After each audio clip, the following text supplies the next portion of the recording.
Yo, what's going on everybody? Welcome back to the channel. In this video, we're going to be talking about AliExpress dropshipping versus print on demand. The reason why I want to make this video is because I understand that a lot of people are wanting to start businesses, especially in 2020 with the pandemic. The rise of e-commerce is here, and it's really no secret that more and more people are shopping online. However, starting a business, even an online business, can actually be really expensive, and it takes a really big investment a lot of times in order to actually find any sort of success. And this is why AliExpress dropshipping and print on demand are both really good options for people wanting to start a small business, especially an online business, who don't necessarily have a ton of spending money just lying around, a ton of capital to invest. Because what dropshipping allows you to do, AliExpress dropshipping and print on demand, is not have to hold any sort of inventory. So what that means is that you don't have to buy inventory, receive it, and then ship out your orders to your customers. What you can do is actually buy your products as your customers buy from you. So you never have to hold any inventory, you never have to receive any order from a manufacturer, and you never really have to ever even touch your products or ship them out yourself. So if this is the first time you're hearing about the dropshipping business model, I'm sure you're thinking, wow, that sounds really amazing. Why haven't I heard of that before? And the main reason why is probably because it's actually harder than it sounds. It is a really genius business model, but it does have a steep learning curve. There's a lot of things that you need to learn in order to have success in this sort of business. Now, I've been dropshipping for about 5 years now, so I know a thing or two about what it takes to create a successful online store. Since then, I've built brands that are not dropshipping as well, so I know both sides of the coin. I know what it's like to dropship and what it's like to send out orders domestically. And I will say that dropshipping is really ideal still, especially for automating your business. But there are many downsides, and those are all the things that we're going to be covering in this video. So the reason why AliExpress dropshipping is so popular is because, like I said, it uses dropshipping, but also because AliExpress is such a big marketplace, so you can actually find a ton of different products that are really cool that you've probably never seen before. For example, here I'm on AliExpress and I'm looking at this mini octopus tripod for iPhones, which of course is not the most revolutionary product ever, but clearly there's big demand for it. There's over 34,000 orders on this product listing, and it even has a little video that you could utilize in order to advertise your product online. And this is why AliExpress dropshipping has become so popular, because the barrier to entry is not too high. You can find products like this, pull them up on a Shopify store, which is the biggest website hosting platform for e-commerce stores, and start selling right away. It's actually pretty ideal, and it's why it's become so popular. Print on demand, on the other hand, you also don't have to buy any inventory, and you also don't have to ship your products, but what you do have to do is create designs. So it's not as simple as just simply finding a product and putting it up on your store. You actually have to go ahead and create the designs that you're going to be selling. There are many different print on demand providers out there, but the most commonly known ones are Printful, Teespring, and Redbubble. Now, the main one that I want to talk about today when it comes to print on demand is Redbubble. And the reason why is because Redbubble has been getting a lot of hype lately, and it's because you don't even have to set up your own website. All you need to do is set up your designs. So people are using Redbubble to advertise their own designs, and Redbubble handles all things fulfillment. So they handle all the shipping, they handle all the printing, and they even handle driving traffic to your listings. So all these people here are basically independent sellers, and all they've done is uploaded designs to their Redbubble accounts. And to give you an idea of how many people are actually browsing the Redbubble marketplace, I'm using a tool called SimilarWeb. It's a Chrome extension. I use it basically in like every video, since I do these types of things a lot on this channel. But as you can see, Redbubble is getting 37.9 million monthly visitors. So that's basically 38 million people that are browsing the Redbubble marketplace every single month. Even if you get 1% of that traffic going to your listing, or even less than that, you could make some serious money. And I think this opportunity is great, especially for someone wanting to start a side hustle, because it doesn't really require much besides actually having a design. But making designs, it's actually a lot harder than it sounds, especially making high quality designs. If you're not well versed in Photoshop or Adobe Illustrator, then it's probably going to be really difficult to create some really unique high quality designs. However, you could use something like Canva or other photo editing websites out there that you can find that make it much, much easier for you to actually create cool designs. They may not be as original or high quality, but they still will get the job done. And at the end of the day, the biggest thing that you need to learn when it comes to starting an online business, or any business for that matter, is to just get started. You'll learn more from just doing than from just watching YouTube videos of other people talking about it. It's gonna be much better for you to just get your feet wet and actually start creating designs and uploading them. Now, Teespring is also kind of similar to Redbubble when it comes to print on demand, because they also have their own marketplace. But it's cool because they actually also allow you to sell outside of Teespring, which is unlike Redbubble, because I think Redbubble only allows you to sell your designs on Redbubble. Now, Teespring is getting about 20 million monthly visitors, and it's still a really big opportunity. If you are thinking of starting a print-on-demand store or side hustle or business in general, I would recommend you set up your designs on both websites,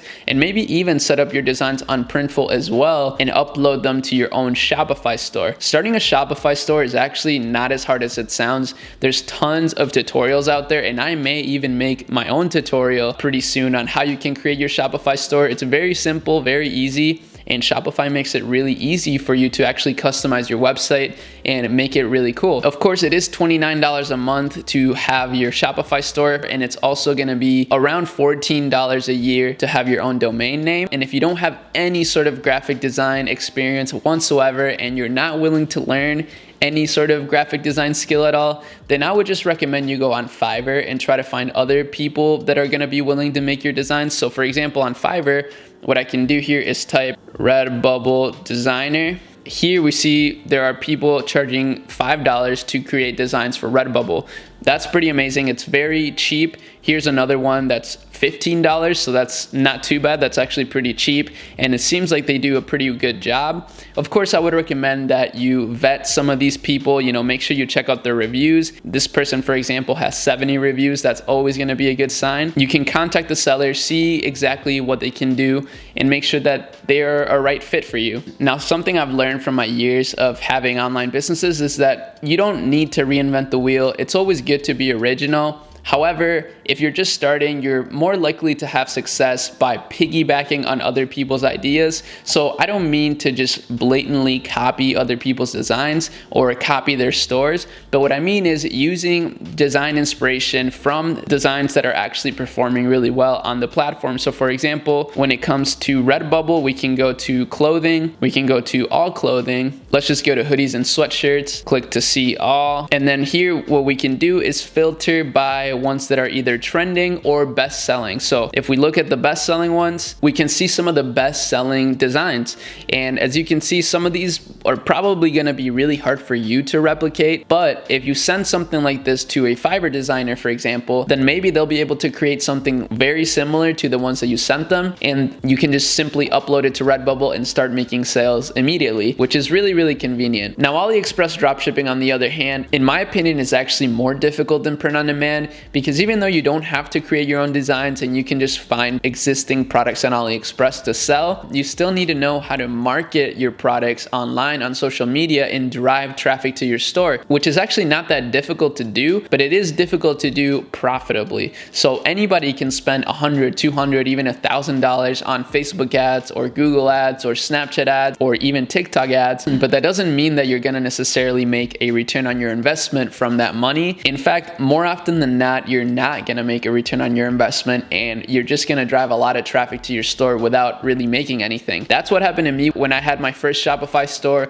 I spent about $1,000 on Facebook ads, just wildly, and I didn't really keep track of what was going on when I was spending money. I could see a ton of people going to my store, but I didn't see anybody buying anything. And there was tons of reasons for that. The main one being my targeting. The people I was targeting were definitely just too broad. They weren't interested in my product, and the campaign objectives I was using were also not the best ones. Now, of course, I've learned from my mistakes, and now I know how to actually run profitable advertising campaigns on social media. In fact, I made a whole video about this that is applicable to any sort of business, even if you're not doing AliExpress dropshipping or print on demand. So I will drop that video right here. I'll put a card somewhere and maybe add it to the description of this video, but that's basically gonna give you the best foundation for running ads on Facebook and most social media in general, because to be honest, all social media platforms when it comes to paid advertising work quite similarly. So the consensus is that AliExpress dropshipping is definitely harder than print on demand. I've outlined a lot of different reasons why that is. However, I will say that I still think it's worth pursuing. And the main reason why is not necessarily because it's gonna be the most lucrative thing, but because of the skills you'll learn. I think it's extremely important to learn how to create a Shopify store, how to design a high converting website, how to run profitable advertising campaigns, and just build a brand in general. Those are skills that are replicable. You can utilize those skills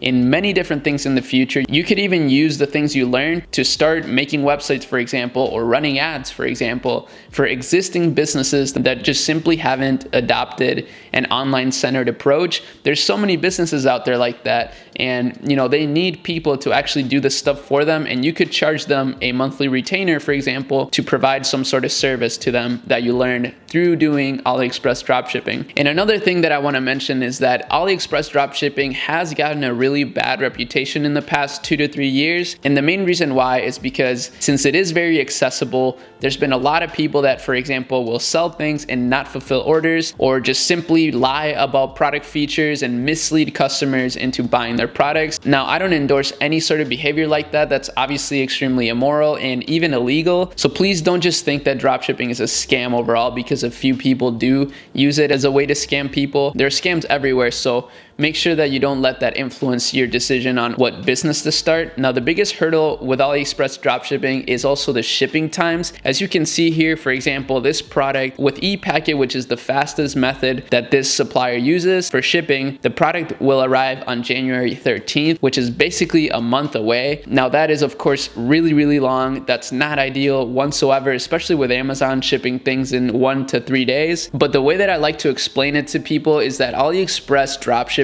is not the way to actually build an e-commerce brand. It's more so a way to validate your ideas and get proof of concept. So for example, if I started selling this product and I started seeing that I'm getting consistent orders, like I'm getting about 10 orders a day, for example, of this particular product, then what I would do is I would right away step away from AliExpress and not fulfill my orders with AliExpress anymore, because I understand that the shipping is going to be way too long, and actually contact a private supplier or even this AliExpress supplier right here and ask them if they can use special shipping lines privately with me, since I'm getting, consistent orders every day. Now, that sounds a little bit confusing, but that's called a sourcing agent. You can find sourcing agents on Alibaba and even AliExpress that might allow you to do this. They'll work privately with you and sort of be your middleman between factories in China and you. And a lot of these sourcing agents actually have really awesome shipping rates and shipping lines. So they'll use USPS directly from China to ship to the US in like 7 to 10 days. This is actually what companies like Apple do. Apple actually does ship their online orders from China. I'm sure they do some from the US as well, but the majority of them do ship from China. And the reason why is because that's where their products are manufactured,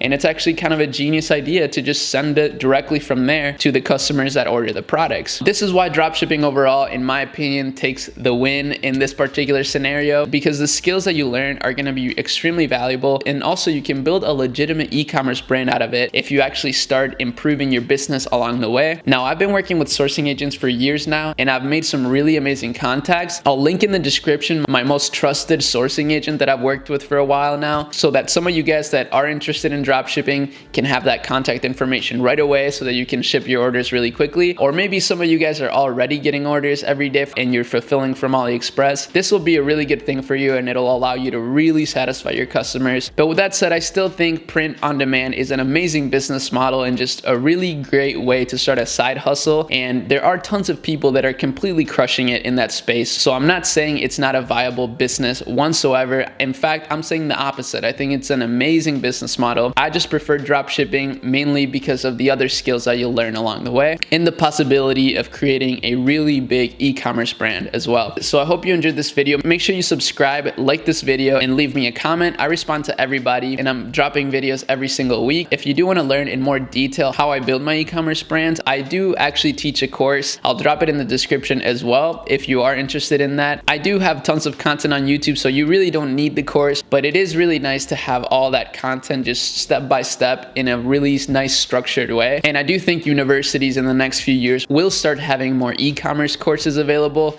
but I know that they're going to be charging thousands upon thousands of dollars in order for people to be able to take them. So take advantage of that now and check that out in the description. I hope you guys have an amazing rest of your day, and I'll see you in my next video. Peace.